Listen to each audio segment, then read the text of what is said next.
Today, a lot of what has happened is that commerce has now been transformed from being dyadic relationships between a buyer and a seller to being a scenario where what you're dealing with is a community of potential buyers. Having all these technologies has really changed the way in which people think about commerce, communication, and communities. At one point, commerce was essentially based on a seller trying to find the right buyer on a one-on-one basis and making the best deal possible.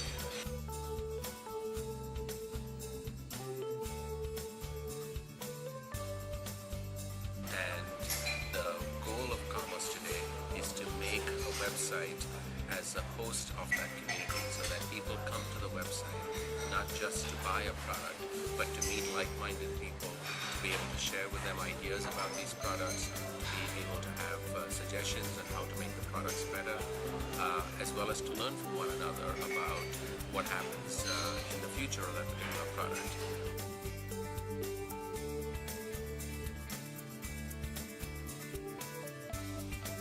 So a perfect example of this is a company called Cisco that makes a lot of networking devices. And what they found was that in their case, they had several people who were system administrators and network administrators who were using Cisco routers in their various offices. And rather than having to buy and sell products directly to individuals, they created a website where all of these network administrators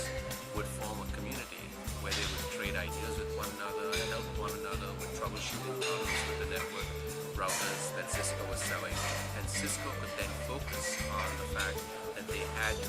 free access to a large number of customers, loyal customers, who would give them ideas on what should be the next generation of products, what were the specific features that these products would have. And it all happened because what they focused on was not selling specific products to a specific buyer, but instead creating a sticky website